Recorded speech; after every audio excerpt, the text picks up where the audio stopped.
الحمد لله القائل: ليس على الأعمى حرج ولا على الأعرج حرج ولا على المريض حرج ومن يطع الله ورسوله يدخله جنات تجري من تحتها الأنهار ومن يتول يعذبه عذابا أليما. أشهد أن لا إله إلا الله وحده لا شريك له وأشهد أن محمدا عبده ورسوله.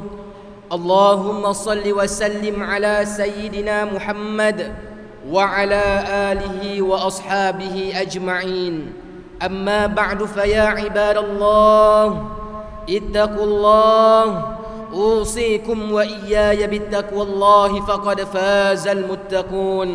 قال الله تعالى في كتابه العزيز: يا أيها الذين آمنوا أطيعوا الله وأطيعوا الرسول وأولي الأمر منكم فإن تنازعتم في شيء فردوه إلى الله والرسول إن كنتم تؤمنون بالله واليوم الآخر ذلك خير وأحسن تأويلا. Bermaksud, wahai orang yang beriman, ta'alah kamu kepada Allah dan ta'alah kamu kepada Rasulullah dan kepada ulil amr, yakni orang yang berkuasa daripada kalangan kamu.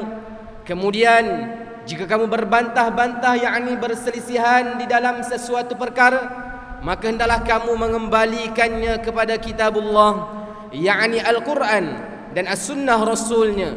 Jika kamu benar-benar beriman kepada Allah dan hari akhirat, yang demikian adalah lebih baik bagi kamu dan lebih elok pula kesudahannya. Sidang Jumaat yang dirahmati Allah sekalian, marilah kita meningkatkan ketakwaan kepada Allah Subhanahu wa taala dengan bersungguh-sungguh melaksanakan segala perintahnya dan meninggalkan segala larangannya. Mudah-mudahan kita mendapat rahmat dan keberkatan hidup di dunia dan di akhirat. Khutbah pada kali ini akan menjelaskan tajuk keperluan menyantuni golongan orang kurang upaya. Sidang Jumaat yang dirahmati Allah sekalian, Islam merupakan agama rahmat buat sekalian manusia. Islam tidak pernah menyisihkan golongan orang kurang upaya. Bahkan Islam meletakkan kemuliaan yang tinggi terhadap kedudukan orang kurang upaya yang juga merupakan insan istimewa. Firman Allah Subhanahu wa taala dalam surah Al-Fatih ayat 17 yang dibacakan pada awal khutbah tadi, yang bermaksud, tidaklah menjadi salah kepada orang buta dan tidaklah menjadi salah kepada orang tempang dan tidaklah menjadi salah kepada orang sakit, yakni tidak turut berperang kerana masing-masing ada uzurnya. Dan ingatlah, sesiapa yang taat kepada Allah dan Rasulnya akan dimasukkannya ke dalam syurga yang mengalir di bawahnya beberapa sungai, dan sesiapa yang berpaling ingkar akan diseksanya dengan azab yang tidak terperi sakitnya. Ma'asyiral muslimin rahimakumullah, menurut Akta Orang Kurang Upaya 2008, orang kurang upaya ialah mereka yang mempunyai kekurangan jangka masa panjang terhadap jasmani, mental dan deria. Terdapat 7 kategori orang kurang upaya, iaitu kurang upaya pendengaran, kurang upaya penglihatan, kurang upaya jasmani, kurang upaya pembelajaran, kurang upaya pertuturan, kurang upaya mental dan kurang upaya pelbagai. Di negara kita, antara cabaran yang dihadapi oleh golongan orang kurang upaya ini adalah disebabkan sikap sesetengah masyarakat yang tidak mengambil berat dan melayani golongan orang kurang upaya dengan sewajarnya. Bahkan ada yang menganggap mereka sebagai satu beban yang perlu ditanggung. Hal ini bertentangan dengan ajaran yang dibawa oleh baginda Rasulullah SAW yang menganjurkan agar memberi layanan yang baik kepada sesama makhluk, apatah lagi kepada makhluk yang lemah seperti golongan ini. Sebagai umat Islam yang prihatin, kita perlu menganggap bahawa kehadiran orang kurang upaya ini merupakan satu keistimewaan dan kemuliaan yang diberikan oleh Allah Subhanahu wa taala. Kehadiran golongan ini akan menyebabkan seseorang memperoleh pahala yang besar kerana dapat menghulurkan bantuan kepada mereka. Hal ini dikatakan demikian kerana Islam mengajar manusia agar sentiasa memberikan pertolongan kepada mereka yang dalam kesukaran dan kesusahan, termasuk golongan kurang upaya ini. Dalam sebuah hadis yang diriwayatkan oleh Al-Imam Muslim daripada Abu Hurairah radhiyallahu anhu, bahawasanya baginda Rasulullah sallallahu alaihi wasallam bersabda yang bermaksud, barang siapa yang menolong menghilangkan kesusahan seorang muslim di dunia, maka Allah Subhanahu wa taala akan menghilangkan pula kesusahannya pada hari kiamat kelak. Barang siapa membantu memudahkan orang dalam kesulitan, maka Allah akan memudahkannya pula di dunia dan di akhirat. Barang siapa menutup aib seseorang muslim, maka Allah Subhanahu wa taala akan menutup aibnya di dunia dan di akhirat. Dan Allah akan selalu menolong seorang hamba selama hamba tersebut menolong saudaranya. Sidang Jumaat yang dirahmati Allah sekalian, sesungguhnya Islam telah memberikan peringatan kepada kita agar sentiasa menyantuni golongan ini sebagaimana yang ditunjukkan di dalam Al-Quran. Dalam surah Abasa telah berlaku satu peristiwa ketika Rasulullah sallallahu alaihi wasallam sedang berdakwah kepada ketua-ketua kaum Quraisy. Baginda sallallahu alaihi wasallam telah didatangi oleh seorang yang cacat penglihatannya, yaitu Abdullah bin Ummi Maktum. Melihat akan kehadiran Abdullah ibni Ummi Maktum ini, baginda sallallahu alaihi wasallam telah memalingkan muka dari beliau kerana ingin menumpukan perhatian kepada ketua-ketua kaum Quraisy. Asbab daripada peristiwa ini, Allah Subhanahu wa taala telah mewahyukan ayat 1 hingga ke 11 dalam surah Abasa yang bermaksud, ia memasamkan muka dan berpaling kerana ia didatangi orang buta. Dan apa jalannya engkau dapat mengetahui, yakni tujuannya wahai Muhammad, barangkali ia mahu membersihkan hatinya, yakni dengan pelajaran agama yang didapatinya daripadamu, ataupun ia mahu mendapat peringatan supaya peringatan itu memberi manfaat kepadanya. Adapun orang yang merasa keadaannya telah cukup, tidak berhajat lagi yakni kepada ajaran Al-Quran, maka engkau bersungguh-sungguh melayannya, padahal engkau tidak bersalah kalau ia tidak mahu membersihkan dirinya yakni dari keingkarannya. Adapun orang yang segera datang kepadamu dengan perasaan takutnya, yakni melanggar perintah-perintah Allah, maka engkau berlengah-lengah melayaninya. Janganlah melakukan lagi yang sedemikian itu. Sebenarnya ayat-ayat Al-Quran adalah pengajaran dan peringatan yang mencukupi. Sidang Jumaat yang dirahmati Allah sekalian, peristiwa ini telah menunjukkan kepada kita bahawa perlunya menyantuni golongan kurang upaya, walaupun seseorang itu ada kecacatan tertentu. Kita harus melayani mereka seperti orang lain, terutama jika mereka mendekati kita bagi tujuan untuk mengetahui dengan lebih mendalam tentang perkara-perkara yang berkaitan dengan agama. Kita perlu menyantuni golongan orang kurang upaya ini dengan penuh adil, sama seperti kita melayani orang yang sempurna. Kita hendaklah sentiasa mempermudah urusan mereka dalam menjalani kehidupan bermasyarakat. Jangan sesekali kita mengambil kesempatan atas kekurangan golongan orang kurang upaya dengan menggunakan kemudahan awam yang telah dikhaskan kepada mereka.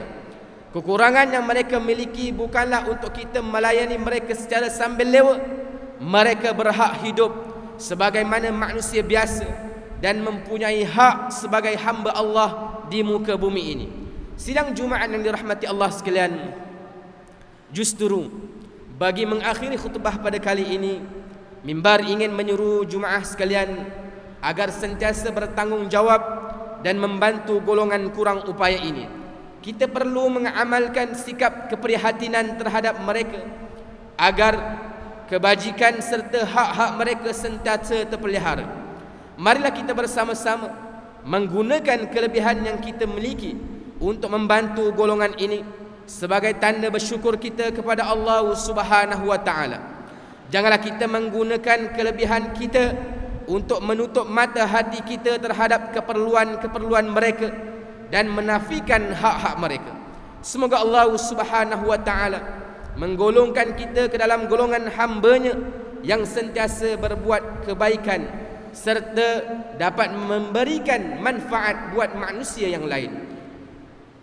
Firman Allah Subhanahu wa taala dalam surah Al-Qasas ayat 77, wa ahsin kama ahsanallahu ilaik wa la tabghil fasada fil ard innallaha la yuhibbul mufsidin. Yang bermaksud, dan berbuat baiklah yakni kepada hamba-hamba Allah Subhanahu wa taala sebagaimana Allah berbuat baik kepadamu, yakni dengan pemberian nikmat-Nya yang melimpah-limpah. Dan janganlah engkau melakukan kerosakan di muka bumi.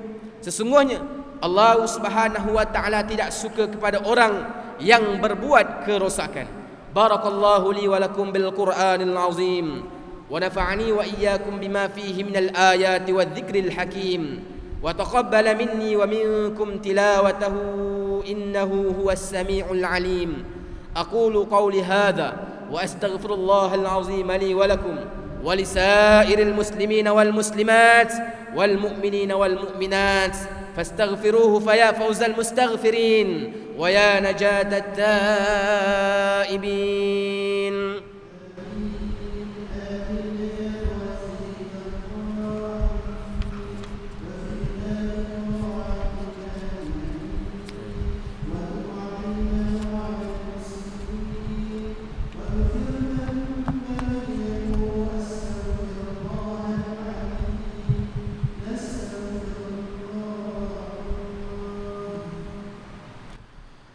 الحمد لله حمدا كثيرا كما أمر.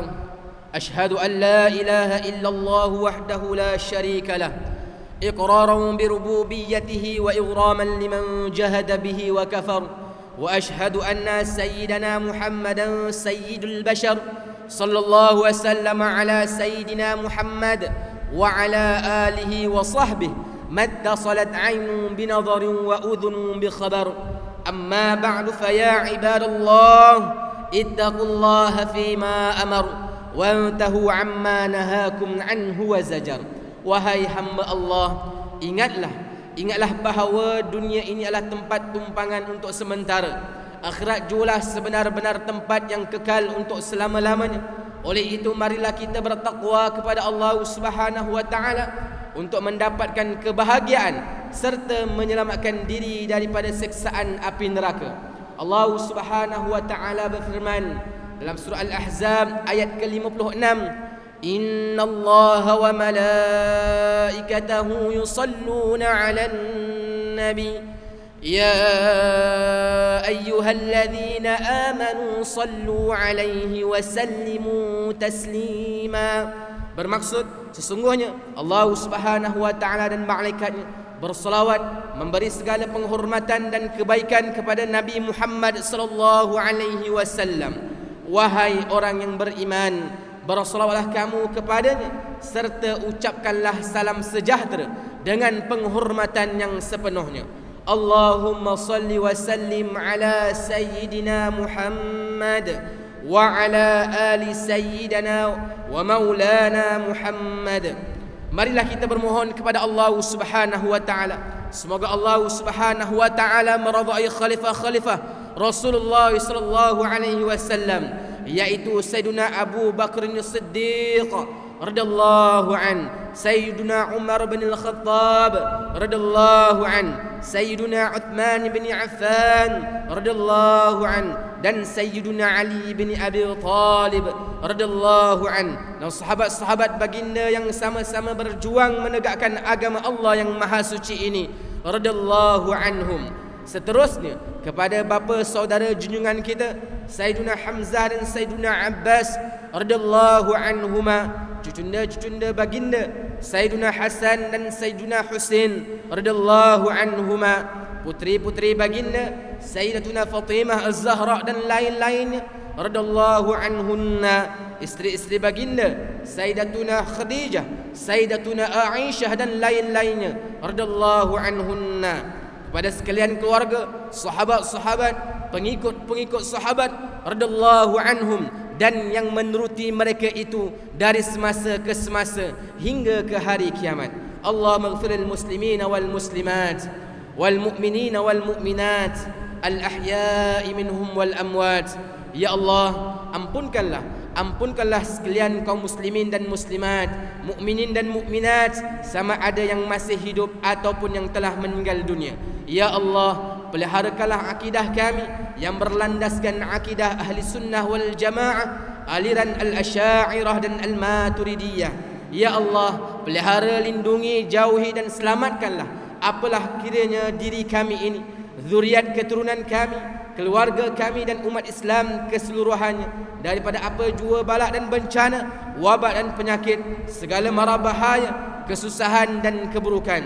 Ya Allah, kurniakan kemuliaan dan kesejahteraan kepada mereka yang berjihad dan menafkahkan hartanya ke jalan-Mu, seperti pembayar-pembayar zakat, puakaf dan seumpamanya. Ya Allah, kurniakanlah taufik dan hidayah, kekuatan, kesejahteraan dan pertolongan kepada ketua-ketua negara Islam dan raja-rajanya, khasnya kepada Abdakal Haris al-Syari'atik As-Sultan Ibrahim ibni almarhum As-Sultan Iskandar, sultan yang dipertuan bagi negeri dan jajahan Ta'lu Johor Darut Ta'zim, kepada Raja Zari Sofia binti almarhum Sultan Idris Shah Permaisuri Johor, kepada Tunku Ismail bin Sultan Ibrahim Tunku Mahkota Johor, dan Cik Pembesar Khalidah binti Bustamam, paduka putra-putra dan putrinya, kerabat-kerabat diraja dan rakyat sekalian.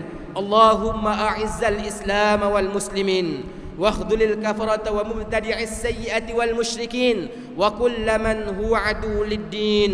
اللهم فرج هموم المسلمين واقض الدين عن المدينين وأحسن خلاص المسجونين واجعل هذا بلد آمنا مطمئنا رخيا وسائر بلاد المسلمين آمين يا رب العالمين. اللهم أدخلنا وذرياتنا وأصولنا وفروعنا الجنة مع الأبرار يا عزيز يا غفار يا رب العالمين. ربنا هب لنا من أزواجنا وذرياتنا قرة أعين واجعلنا للمتقين إماما. ربنا اغفر لنا ولوالدينا ولإخواننا الذين سبقونا بالإيمان ولا تجعل في قلوبنا غلا للذين آمنوا ربنا إنك رؤوف رحيم. ربنا آتنا في الدنيا حسنة وفي الآخرة حسنة وقنا عذاب النار والحمد لله رب العالمين.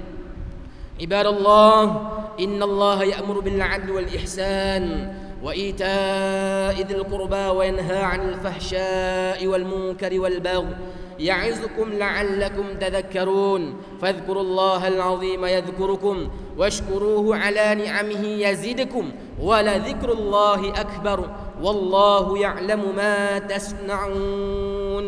أقم الصلاة.